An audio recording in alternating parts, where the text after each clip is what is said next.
Film की शुरुआत होती है सैम नाम के एक बंदे से जो ट्रेन में सफर कर रहा होता है। उसकी जिंदगी बिल्कुल भी ठीक नहीं चल रही होती। हर मोड़ पर उसे परेशानी का सामना करना पड़ता है। पता चलता है कि वो एक सुनसान रेगिस्तान जैसे शहर जा रहा है जहां उसे नई नौकरी शुरू करनी है। ट्रेन में वो अकेला बैठ के खाना खा रहा होता है और उसके सामने एक औरत बैठी होती है, साथ उसका बच्चा भी होता है। सैम उसके हालात देख के अपना खाना उसे दे देता है। अब जब वो स्टेशन पर उतरता है तो पूरी जगह खाली होती है। हालांकि कंपनी ने कहा था कि रिक नाम का एक बंदा होगा जो उसे लेने आएगा। सैम इधर उधर देखता है, फिर उसे कमरे में एक आदमी दिखाई देता है। सैम उससे बात करने की कोशिश करता है पर वो बंदा उसे इग्नोर कर देता है। सैम उससे पूछता है बाथरूम कहाँ है, तो वो बंदा बस इशारे से बता देता है। सैम को उस पर गुस्सा आता है पर वो चुप रहता है और वॉशरूम चला जाता है। फारिग होने के बाद बाहर से एक आदमी की आवाज आती है, जल्दी निकलो भाई, यहाँ पानी भी पैसों का है। असल में यही वो रिक है जो सैम को कंपनी तक पहुँचाने वाला है। सैम कहता है हो गया भाई, बस निकल रहा हूँ। अब दोनों गाड़ी में बैठते हैं और कंपनी की तरफ रवाना होते हैं। रास्ते में रिक बोलता है तुझे $300 देने होंगे ट्रैवल के। सैम चौंक के कहता है यार कंपनी ने तो कहा था $200। रिक गुस्से में कहता है अगर 300 दे सकता है तो ठीक, नहीं तो उतर जा। सैम सोचता है कि कोई दूसरा रास्ता तो है नहीं, तो वो मान जाता है। थोड़ी देर बाद गर्मी बहुत ज्यादा हो जाती है। सैम एसी ऑन करने की कोशिश करता है। रिक तुरंत गुस्से में कहता है हाथ मत लगाना एसी को वरना इंजन बैठ जाएगा। अचानक गाड़ी का टायर पंक्चर हो जाता है। रिक खुद कुछ नहीं करता और सैम से कहता है चल टायर तू बदल। सैम मजबूरी में टायर बदलने लगता है। इसी दौरान वो देखता है कि एक कुत्ता दूसरे कुत्ते को मार रहा होता है। ये देखकर सैम बहुत ज्यादा डर जाता है। रिक आता है और कहता है ओ भाई कांप क्यों रहा है, ये होता रहता है। फिर वो जख्मी कुत्ते को खुद मार देता है ताकि उसे और तकलीफ ना हो। सैम बड़ी मुश्किल से टायर बदलता है। फिर दोनों वापस गाड़ी में बैठते हैं। रात को फ्यूल भरने के लिए गाड़ी रोकते हैं और वहीं रात गुजारने का प्लान बनाते हैं। दोनों लकड़ियां जमा करते हैं, आग जलाते हैं। रिक पूछता है तू इतनी दूर कंपनी क्यों जा रहा है। सैम कहता है यार जिंदगी बहुत मुश्किल चल रही है, मैं चाहता हूँ किसी का मोहताज न बनूं और मुझे यकीन है कि उस कंपनी में मुझे कोई अच्छी जॉब मिल जाएगी। रिक कहता है तू एक अच्छा इंसान है लेकिन जिस जगह तू जा रहा है ना वहाँ सब खून चूस लेते हैं, सीधा बंदा वहाँ बचता नहीं। सैम कहता है चलो देखते हैं क्या होता है। अगले दिन फिर सफर शुरू होता है। अब सैम ड्राइव कर रहा होता है। रिक सो जाता है। गर्मी ज्यादा होने की वजह से सैम चुपके से एसी ऑन कर देता है। थोड़ी देर बाद इंजन बैठ जाता है। रिक जाग जाता है और सैम पर गुस्सा हो जाता है। ओ भाई मैंने तुझे कहा था ना एसी को मत छेड़। वो गुस्से से गाड़ी से बाहर निकल जाता है। सैम भी उतरता है और रिक से माफी मांगता है। रिक को और गुस्सा चढ़ जाता है, बोलता है चुप कर, तेरी आवाज ना सुनूं। इसके बाद सैम पेशाब करने जाता है। थोड़ा दूर जाकर वो एक चमकता हुआ पत्थर देखता है। करीब जाकर जब वो गौर से देखता है तो पता चलता है कि ये तो खालिस सोना है। वो फौरन रिक को बुलाता है, ओए इधर आ, चेक कर कहीं मैं सपना तो नहीं देख रहा। रिक जैसे ही देखता है शॉक हो जाता है। वो लाइटर निकालता है, आग जलाकर चट्टान पर रखता है, बोलता है अगर काला हुआ तो नॉर्मल पत्थर वरना खालिस सोना। चट्टान जैसी की तैसी रहती है, मतलब सोना कंफर्म। अब दोनों सामान निकालते हैं, गड्ढा खोदने लगते हैं ताकि सोना निकाल सकें। पूरी ताकत लगाते हैं लेकिन चट्टान हिलती भी नहीं। रिक रस्सी की मदद से सोने को गाड़ी से बांधने की कोशिश करता है ताकि खींच सके, लेकिन रस्सी टूट जाती है क्योंकि सोना भारी होता है। इसके बाद दोनों लगे रहते हैं, सारा दिन खुदाई करते हैं। अब सूरज डूबने लगता है। रिक कहता है जल्दी से लकड़ियां जमा कर क्योंकि जंगली कुत्ते आसपास घूम रहे हैं, रात को हमें काट लेंगे। अगर हम आग जला लें तो वो डर के भाग जाएंगे। दोनों लकड़ियां जमा करते हैं, आग जलाते हैं, खुशी में गाने बजाने और नाचने लगते हैं। रिक सैम को गले लगाकर कहता है तुझे मैं फुल एसी वाली कार दिलाऊंगा।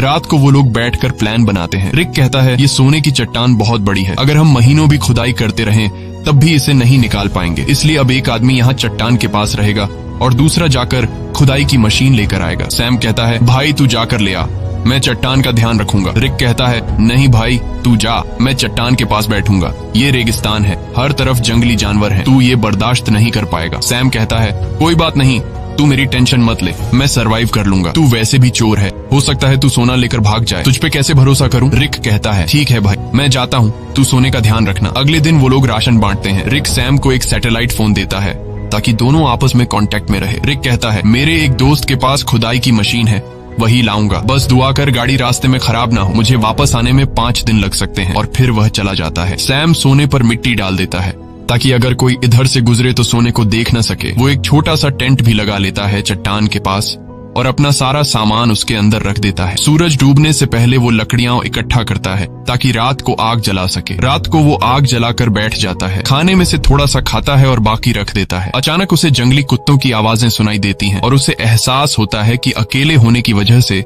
वो आसान शिकार है। वो डर जाता है और चाकू हाथ में लेकर सो जाता है। अगली सुबह सूरज की तेज धूप से उसकी आंख खुलती है। बहुत गर्मी और थकावट होती है, नींद पूरी नहीं हुई होती और सूरज की तपिश उसकी स्किन जला रही होती है। तभी सैटेलाइट फोन की बेल सुनाई देती है। सैम दौड़कर फोन तक जाता है, लेकिन कॉल कट चुकी होती है। वो टेंट में बैठा सोने को देख रहा होता है और सोचता है कि सोना बेचकर सबसे पहले एक बड़ा घर खरीदूंगा। फिर सैम पास के इलाके में घूमता है। थोड़ी दूरी पर उसे एक क्रैश प्लेन दिखाई देता है। वो फौरन उस क्रैश प्लेन के पास जाता है और वहीं रहने का फैसला करता है, लेकिन वहां से सोने की चट्टान उसकी नजरों से दूर होती है। इसलिए वो प्लेन के कुछ टुकड़े उठाकर चट्टान के पास एक टेंट बना लेता है। सैम कुछ देर के लिए आराम करने लगता है ताकि पानी की बचत हो और थकान कम हो। अचानक बाहर से कुछ ऐसी आवाजें सुनाई देती हैं जैसे कोई सोने की चट्टान चोरी कर रहा हो। वो बाहर निकलता है, लेकिन कुछ नहीं होता। चट्टान वैसे की वैसे होती है। वो चट्टान के पास बैठ जाता है। तभी उसे एक आइडिया आता है कि क्यों न चट्टान से एक सोने का टुकड़ा काट लिया जाए। सैम पत्थर उठाकर सोने को तोड़ने लगता है और वो सोने का एक बड़ा सा टुकड़ा तोड़ने में कामयाब हो जाता है और उस पर से मिट्टी साफ कर अपने पास रख लेता है। इसी दौरान रिक की कॉल आती है। सैम बोलता है, ओ भाई तू है कहाँ? सूरज ने मेरा हाल बुरा कर दिया है। रिक कहता है, यार इंजन खराब हो गया है, थोड़ा लेट हो जाऊंगा। सैम कहता है, जल्दी कर, प्यास से मर जाऊंगा। रिक कहता है, मुझे आने में थोड़े दिन और लगेंगे, और फोन काट देता है। रात को सैम आग के सामने बैठा होता है तो कुत्ते चारों तरफ से आवाजें निकालने लगते हैं। सैम को डर लगता है कि कहीं सब कुत्ते एक साथ हमला न कर दें। वो हाथ में जलती हुई लकड़ी पकड़ लेता है ताकि कुत्ते भाग जाएं। वो रात भर कुत्तों के डर से जागा रहता है। सुबह होती है, वो सोना चाहता है, लेकिन सूरज ने उसकी खाल जला दी होती है। दर्द से वो सो नहीं पाता। वो पानी पीने जाता है, लेकिन पानी भी बहुत कम बचा होता है। इतने में वो देखता है कि एक सांप उसकी तरफ आ रहा है। वो उसे मारने की कोशिश करता है ताकि खा सके, क्योंकि खाना भी लगभग खत्म हो चुका होता है। लेकिन सांप को मारते वक्त पानी की बोतल गिर जाती है और बस थोड़ा सा पानी बचता है। फिर वो दोबारा प्लेन वाले एरिया में जाता है, उम्मीद करता है कि शायद कुछ खाने पीने को मिल जाए। तभी वो देखता है कि दूर से एक इंसान आ रहा है। वो फौरन अंदर जाकर प्लेन में छुप जाता है, लेकिन वो इंसान प्लेन के पास आ जाता है और सैम को बाहर आने को कहता है। करीब आकर पता चलता है कि वो तो एक लड़की है जो उससे बात करना चाहती है, लेकिन सैम उससे बात करने को तैयार नहीं होता। लड़की पूछती है, तुम यहाँ बैठकर क्या कर रहे हो और यही जगह क्यों चुनी? सैम कुछ नहीं कहता, बस चुप रहता है। थोड़ी देर बाद सैम लड़की से कहता है कि वो इस प्लेन में रह सकती है और खुद वहां से चला जाता है। लड़की कहती है, तुम मुझसे कुछ छुपा रहे हो। वो सैम के पीछे पीछे चलने लगती है और उसके साथ कैंप तक पहुंच जाती है। वो बार बार सैम से पूछती है, तुम यहाँ कैसे पहुंचे? अब सैम घबरा जाता है। वो सोचता है, इससे पहले कि ये सोना देख ले, किसी तरह इसे यहाँ से भगा दूं। सैम लड़की से कहता है, क्यों आई हो मेरे पीछे? यहाँ तुम्हारी कोई जरूरत नहीं है, तुम्हें यहाँ से चले जाना चाहिए। लड़की कहती है, मैं तब तक नहीं जाऊंगी जब तक ये ना पता चल जाए कि तुम मुझे यहाँ से भगाने की कोशिश क्यों कर रहे हो। जरूर तुम मुझसे कोई राज छुपा रहे हो। उसी वक्त उसकी नजर सोने पर पड़ती है। वो कहती है, अच्छा तो ये बात है, पूरे सोने के मालिक बन बैठे हो, ये सारा खजाना अकेले ले जाओगे? अब मेरी बात सुन, मैं तब तक यहाँ से नहीं जाऊंगी जब तक इसमें से मुझे आधा हिस्सा नहीं मिलेगा। सैम को गुस्सा आ जाता है। वो डंडा उठाता है और सीधे उसके सिर पर मारता है। लड़की वहीं मर जाती है। सैम सदमे में आ जाता है।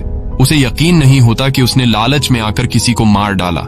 फिर खुद को संभालता है, उसकी सारी कीमती चीजें उठाता है, एक गड्ढा खोदता है और उसकी लाश को दफन कर देता है। कुछ देर बाद वो देखता है कि एक कुत्ता आकर उस गड्ढे से लाश निकालने की कोशिश कर रहा है। सैम भाग कर आता है, कुत्ते को हटाता है, लाश बाहर निकालता है और आग लगा के बॉडी को जला देता है। अगले दिन उसकी आंख फोन की घंटी से खुलती है। सैम रिक से कहता है, ओ भाई तू कहाँ है? भूख से मेरी जान निकल रही है, अगर तू जल्दी नहीं आया तो मैं भूख और प्यास से मर जाऊंगा। रिक कहता है, सॉरी यार, मुझे पता है तू बहुत तकलीफ में है, मैं जल्दी आ रहा हूँ, बस ये जो खुदाई वाली मशीन है बहुत स्लो है, थोड़ा टाइम और लगेगा। सैम परेशान हो जाता है। भूख प्यास से उसकी हालत खराब है, ऊपर से डर कि कोई जंगली जानवर हमला न कर दे। कुछ देर बाद वो देखता है कि एक गाड़ी सड़क से जा रही है। वो सोचता है, क्यों ना सोने का एक टुकड़ा लेकर यहाँ से निकल जाऊं, लेकिन ज्यादा सोने की लालच ने उसे रोक लिया। वो चाहता तो सोने का एक टुकड़ा लेकर जा सकता था जिससे उसकी जिंदगी बदल सकती थी, लेकिन ज्यादा की चाह ने उसे यहीं रुकवा दिया। सैम शाम से पहले रात के लिए लकड़ियां इकट्ठा करता है, लेकिन अचानक एक बहुत तेज रेतीला तूफान आता है। वो टेंट की तरफ भागता है, लेकिन तूफान उसका टेंट उड़ा देता है। सैम जान बचाने के लिए इधर उधर भागता है, लेकिन तभी एक पेड़ उस पर गिर जाता है। तूफान रुकने के बाद सैम खुद को मिट्टी में दबा हुआ पाता है और एक लकड़ी का टुकड़ा उसके पेट के आर पार निकला होता है। पर सैम के मन में सोने की लालच इतनी भर चुकी थी कि वो पेट से लकड़ी निकालने के बजाय सीधे सोने की जगह की ओर जाता है। वो चारों तरफ सोने को ढूंढता है और आखिरकार एक टुकड़ा मिल ही जाता है। सैम खुशी से झूम उठता है। फिर वो अपने पेट से लकड़ी निकालता है और जख्म से बहुत खून निकलने लगता है। वो कपड़े का टुकड़ा लेकर जख्म बांधता है, लेकिन खून रुकता नहीं। मजबूरी में वो आग जलाकर एक डिब्बे का टुकड़ा गर्म करता है और जख्म पर लगाता है। इससे सैम को इतनी तकलीफ होती है कि वो बेहोश हो जाता है। थोड़ी देर बाद होश आता है। उसे हर तरफ वही लड़की दिखती है जिसे उसने मारा था। अब उसका दिमाग घूमने लगता है। उसे समझ नहीं आता कि ये सच है या फिर वहम। तभी फोन बजता है। रिक कॉल करता है। सैम चिल्लाता है, यार वो लड़की हर तरफ दिख रही है। रिक बोलता है, कौन सी लड़की? देख, किसी को सोने के बारे में पता न चले। अगर किसी को पता चल भी गया हो तो उसे मार डाल। लेकिन सैम की हालत इतनी खराब होती है कि वो किसी को मार तो क्या, अपने पैरों पर खड़ा भी नहीं हो सकता। वो जमीन पर रेंग रहा होता है। जवाब देने की भी हिम्मत नहीं होती। अचानक वही लड़की सामने खड़ी नजर आती है, लेकिन इस बार उसके चेहरे पर कोई जख्म नहीं होते। वो सैम को पानी पिलाती है और मदद करने को कहती है, लेकिन सैम सोने की लालच में इतना अंधा हो गया था कि वो मदद लेने से भी इनकार कर देता है। सैम डरते हुए कहता है, मैंने तुम्हें मार डाला था, दूर रहो। वो बोलती है, बस इतना बता दो, क्या मेरी जुड़वा बहन यहाँ से गुजरी है? तब सैम को यकीन हो जाता है कि ये वहम नहीं है, बल्कि ये उसी लड़की की बहन है जिसे उसने मारा था। सैम कहता है, नहीं, मैंने कुछ नहीं देखा, बस तुम यहाँ से चली जाओ। जिसके बाद वो लड़की वहाँ से चली जाती है। कुछ देर बाद जंगली कुत्ते उसके पास आने लगते हैं और उसे चारों तरफ से घेर लेते हैं। वो तुरंत रिक को फोन करता है। वो रिक से पूछता है कि तुम कहाँ हो, जल्दी आओ नहीं तो ये कुत्ते मुझे मार डालेंगे। वो रोने लगता है। रिक से रिक्वेस्ट करता है कि प्लीज जल्दी आ जाओ, मैं मरने वाला हूँ। रिक कहता है, रुक जा, मैं बस पहुंचने वाला हूँ। तभी अचानक कुत्ते हमला कर देते हैं। एक एक करके सब उसे नोचने लगते हैं। यहाँ हम देखते हैं कि रिक सैम से दूर बैठकर दूरबीन से सब कुछ देख रहा होता है। असल में वो कई दिन पहले मशीन लेकर वहाँ पहुंच गया था और बस वो सैम के मरने का इंतजार कर रहा था ताकि वो अकेले सारा का सारा सोना ले जा सके। जिसके बाद रिक छिपकर खड़ा होता है। वो देखता है कि सैम को जंगली कुत्ते घसीट कर ले जा रहे हैं। तब भी सैम सोने की तरफ देख रहा होता है। जिसके बाद जंगली कुत्ते सैम को नोच नोच कर खा जाते हैं। रिक को जब पक्का यकीन हो जाता है कि सैम मर गया है, वो गाड़ी लेकर सोना उठाने आता है, लेकिन अचानक एक तीर आकर सीधे उसके सीने में लगता है और वो भी मर जाता है। ये तीर चलाने वाली कोई और नहीं बल्कि वही लड़की की जुड़वा बहन होती है।